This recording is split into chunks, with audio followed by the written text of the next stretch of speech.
Well, guys, did you see how nearly you had the best Sunday ever? This was lying on my kitchen table at 9:53 a.m. this morning, and I realized at 9:54 a.m. this morning that it was there and not here. But you see, I know you all laugh at me already for scooting around on my electric bike. You see the power of the electric bike? I was home and I got it and I got back in perfect timing. So I'm afraid I have to start with the bad news. There is a sermon after all, so sorry about that. I also thought, could I very quickly start before we get into it? Our reading this morning is one of those difficult readings in the Old Testament. I love the Old Testament. I find it's just full of fascinating, exciting stories. It's a real page-turner sometimes. I really love it. But it is very bloodthirsty and very violent, and sometimes, like with today's reading, when you're reading about all these people going into a city and taking it by the sword, you think, what is this? What is going on here? And I thought it would be just worth quickly saying, we read the Old Testament through the lens of the New Testament. We read it as Christians, and the Old Testament is part of the story. It's the start of the story, the start of the revelation of God, and it is the story of one people, one nation who are establishing an earthly kingdom, and sometimes in quite violent and bloodthirsty ways, it's the establishment of a geographical, physical kingdom. But as New Testament people, as Christians, we understand the whole sweep of God's plan throughout history is the establishment of a heavenly kingdom, of a spiritual kingdom, something rooted in peace. And for us, it's not just open to one particular people, one geographic location, or one particular race or color or creed. It's open to absolutely everybody. And so when we read these difficult parts of the Old Testament, I just find that sometimes a really helpful lens to see things through. What happens in a physical sense in the Old Testament, the physical falling of physical walls as Jericho gives way to the invaders. To New Testament people, it's spiritual walls, the walls of stubbornness that we sometimes erect around our hearts. That's the work that God is doing in us today. So there's so much that we can learn from the Old Testament, but it's not a literal, this is what you must do. Don't go straight out there knocking down walls and putting people to the sword. It's not a literal roadmap for how we believe and how we behave today. So I just wanted to say that, given all that's happening in the world at the minute, I just thought that was just maybe worth saying as we find ourselves in these quite, excitingly violent parts of the Old Testament in our readings through these weeks. Right, this is now the proper start of the sermon. Start my 45 minutes now. Today we are talking about the wall that falls. And in some ways, this is our last walk in the wilderness. If you've been with us from the start of the year, the story so far, we've been walking along with the people of Israel ever since they escaped slavery in Egypt through the Red Sea. We've been walking with them through the desert, through the wilderness. We followed them as they received 10 commandments on the mountaintop. We've been following for the last couple of weeks as they sent spies out into the promised land to scout it out. And Lorna last week took us right up to the story of Rahab. And now we are at the gates of the promised land. It's right there. After all of these miles and after all of these years of being in the wilderness, the promised land is right there. But before they enter in, as we heard in our reading today, God commands the people to march around the walls of Jericho for 6 days. Now, to begin with, I'm sure it was all very exciting. They had received the promise of God that this was the land that they were to enter. It was all going to be good. You can just imagine them all buzzing and enthusiastic. The priests were there sounding their trumpets. There was music. There was excitement. There was energy. On day one, I'm sure as they circled the walls, there was quite a bit of a buzz. But then I wonder by day two, did they start to get a little bit weary? here we are going around the walls again. Same route that we took yesterday, the same circle as we did yesterday. And then by day 3, did they maybe start to say to each other, why are we doing this? What's the point of going round and round and round in circles? And then by day 4, I wonder, did they worry? Did the people of Jericho, looking down from their high defenses, their unassailable walls, are they just laughing at us? Are they watching us going round and round in circles and just thinking, who are these Egypts and what are they doing? Is everybody just laughing at us? By day 5, surely they were really starting to lose the will. Here we are yet again, circling the walls, blowing our trumpets, marching our marches. We literally have gone in circles and ended up right back where we started. And so by day 6, is it possible that they were starting to just feel, oh, I give up. Yet again, we've walked the walls, we've sounded the trumpets, we've tried to trust in God, we've tried that this is all part of our journey, but by day 6, were they all ready to give up? And then, on day 7, on the 7th day, 7 priests with 7 trumpets encircled the wall 7 times. 7 is a very significant number in the Bible. And finally, they raised a shout, and the walls fell. By the power of God, nothing, as far as we know, that the army did, just by the power of God, the walls of Jericho fell, and the promised land was open, and a whole new chapter of the story begins. So for all of us who've been walking through the wilderness through these days of January and February so far, this is where the whole story changes. We are no longer walking in the desert. The walls of Jericho have fallen. We've found a new home. We've started a whole new chapter, a new era in the story. But before we get there, could we just rewind a little bit and go back to day 6 to see if we can just kind of imagine or guess what it must have been like to be the people of Israel at the end of their rope, still in the wilderness, still walking round in circles outside the walls of Jericho. Because it is a weird thing, isn't it? Why did God tell them to walk round for a full week? Why were those 6 frustrating days necessary as part of the whole story? Well, I wonder, is it because the people of Israel still had some wilderness lessons to learn as we've been going through week by week, following through from Red Sea to desert to manna to commandments to spies?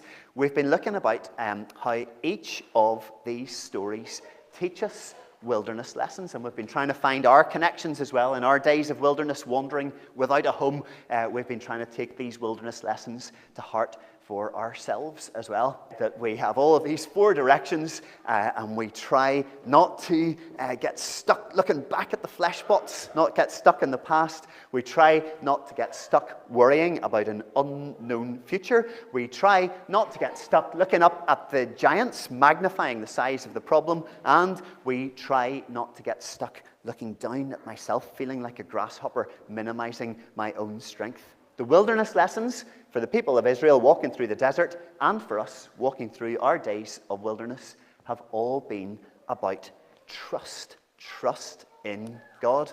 But, as we know, as we've gone through the story, these were the wilderness lessons that they were trying to learn, but they kept failing, didn't they, the whole way through the story. Even after they crossed the Red Sea, as soon as they got to the other side, they just started moaning and gurning and complaining and wanting to be back in Egypt. When God provided manna for them in the desert and told them just to gather just enough for each day, instantly they started to disobey and try to stockpile and gather so much that it all started to go rotten. When God gave them the commandments, these fantastic laws of love for a fair society, even while Moses was up on the mountaintop receiving the commandments, down at the bottom, the people were building a golden calf and starting to worship an idol. And the spies, as we've been looking at for the last couple of weeks, when the spies came back with the news of how fierce the soldiers of Jericho were, the entire people of Israel just got the heebie-jeebies and stayed in the desert for 40 more years. So again and again, they had wilderness lessons to learn, But again and again, they kept bottling it at the last minute. They just kept failing. And so, as they're at the gates of the promised land, was God saying to them, one more time, one more chance. Do you trust me? Do you trust me that I saved you from Egypt? Do you trust me that I brought you through the Red Sea? Do you trust me that I provided manna in the wilderness? Do you trust me that I am going to give you the ownership of the promised land of the city of Jericho? Do you trust me? And so, for 6 days, they just had to march round that solid wall. I'm sure as they walked round it and round it and round it, they sometimes thought to themselves, look at the strength of that wall. Look at the size of those fortifications. That wall would never fall. And I'm sure sometimes as they walked around and around and around in their circles for those 6 days, that this sometimes happened. Hit the wall. Have you ever heard that phrase? It means you've been trying to do something, but you've just reached the limit of yourself. You just feel your strength is gone. You can go no further. You can do nothing more. I often say it happens to marathon runners. Has anyone ever run a full marathon? I've only ever run a bit. Oh, Tony, of course. Who else among us would have a full marathon? Full marathon. Belfast or London or where? Belfast. First Belfast. So 26 miles, aren't we, in Belfast? Is that right? So as I understand it, I've only ever done one of the wee kind of relays, and even this can be true even in the relays. But as I understand it, if you're doing the full marathon, maybe at mile 26, the end is in sight, but around about mile 23 or 24 or 25, when you've used up all of your energy and the finish line is still just a distant blur on the horizon, that is when you hit the wall. So, is that how the people of Israel felt as they went round the walls 6 times, 6 days, 6 long marathons of trying to trust and hope and pray and believe, but the walls just looked so strong? And as we've been looking at over these weeks of going through these fantastic Old Testament stories, there are so many lessons for us, aren't there? I've just been so inspired by it, and so just the connections to me have just been absolutely incredible. The lessons for us here in Green Island, in our wilderness days, in a lot of ways, after a dramatic event, wandering without a home, uncertain about the future. In so many ways, we're learning the same wilderness lessons. We're having the same kind of trust exercises as the people of Israel in the wilderness. So, it kind of struck me this morning as I was thinking about the guys walking around in circles around Jericho for those 6 days. Now, this just doesn't divide exactly perfectly into 6 days, but I think through January and the start of February 2025, we've been kind of going in circles around the walls of Jericho a little bit. We have hit the wall. We have hit one of those difficult parts of our journey when it has been really difficult to trust. So if we try to think of 6 different days when we've been going in circles, the one that just really comes into my memory, that we had the word from the insurance that we might not be able to meet as a congregation for the foreseeable, and so we had to cancel our New Year's Eve watch night service. We tried to comfort one another. We tried to walk with faith. We tried to walk the walls, sound the trumpets. We tried to trust. But as we sent out the message that New Year's Eve was cancelled and that we didn't know what the new year would hold for our Sunday morning gatherings, that was a difficult day to keep walking in trust.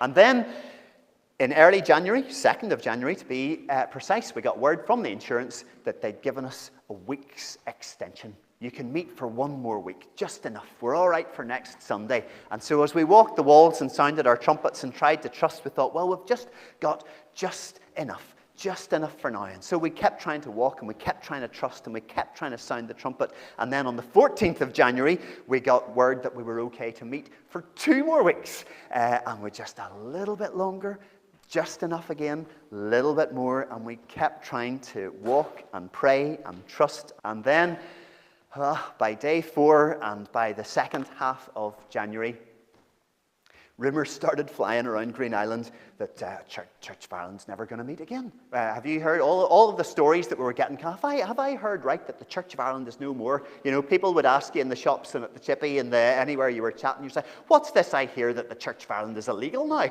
And all kinds of rumours were ping-ponging around the place. And we were in that really unsettling thing where every week you had to check Facebook or just ask somebody, are we all right to meet this week? Are we all right to meet this week? And when you're walking that day by day with that worry and that anxiety, it starts to grind you down. And it has had some impact on us. I think as a congregation, we're getting a little bit weary of this. We're exhausted. And when you're running on empty, it has an effect on your health. And some of our key members this morning, you will see, are not here. Some of our key people and the ones who've been at the front line, at the forefront of trying to negotiate with the insurance and get this all sorted out, they are not here because some of them are facing major health challenges this morning. I keep using this little phrase, the body keeps the score. And as we've been walking the walls, I think for some of us, the body is keeping the score. It starts to have an effect. We are weary and exhausted, and our health starts to suffer. The good news is that we actually are circling the wall. Some of you will remember that a few weeks ago, we met outside the church and quite literally circled the walls. We are trying to walk the walls. We're trying to sound the trumpets. We're trying to trust that God has this whole thing in his hands. And so we literally walked it and prayed it physically, and we're going to do that again as the year goes on. And on day 6, at this point now, we've had another extension. On the 8th of February, we were told we were an extension of insurance for 2 more weeks. Again, just enough, just a little bit. We're going on a little while longer. But what did I say? I've kept using the phrase again and again, the people of Israel walking in circles. Does it sometimes feel like this whole process has been walking in circles? And we start to get weary, just, I'm sure, as the people of Israel did. You start to get weary. We are walking the walls, we're running the marathon, and we hit the wall sometimes, and we start to just feel that exhaustion in our souls. So, again, I just feel like it's one of those passages that has so much to teach us. I know for the people of Israel, as they were walking the walls, they were hoping that the walls of Jericho would fall. As we're walking our walls, we're hoping that the walls of our church will be rebuilt. So in some ways, it's the opposite thing. But in some ways, I think we're learning exactly the same lessons. What do we do when we hit the wall? Well, a couple of things. One is to encourage each other. One of the really easy things when you're walking in circles around the wall is to just doom and gloom. Oh, here we are again. Have you heard? The insurance is all right for another week. Oh, well, whoop-de-doo, another week. Oh, well, I suppose it'll be the same this time next week, will it be? And so, yes, it probably will be. And it's really easy to sort of talk ourselves down and to actually almost sort of leech the strength out of each other.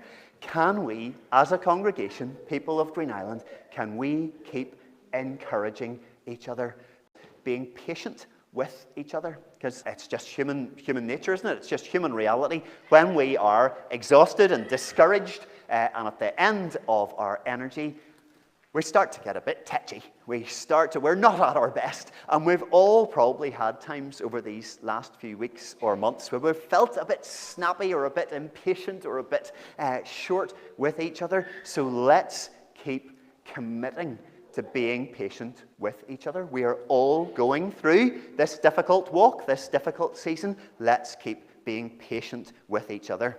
And let's keep praying for each other. As I said, some of our key team this morning are trying to recover from health challenges. Let's pray for them.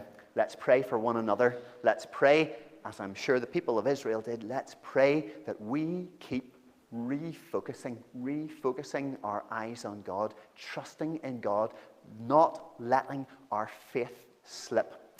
So, we're walking the walls, we're running the marathon, and it does sometimes feel like day 6 for the people of Israel, or like mile 24 for the marathon runner. So I want to finish this morning just with a little prayer. These are words from a song by a pop group called Sixpence None the Richer. And the original song was very kind of poppy and rocky, but a couple of years ago they re-recorded it in a sort of very kind of slowed down orchestral version. And I actually find that it makes for a really good prayer.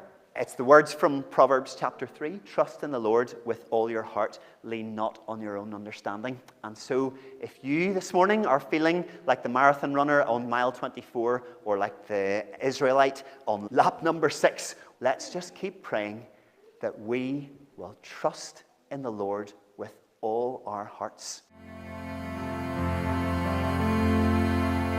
Trust in the Lord with all your heart. Lean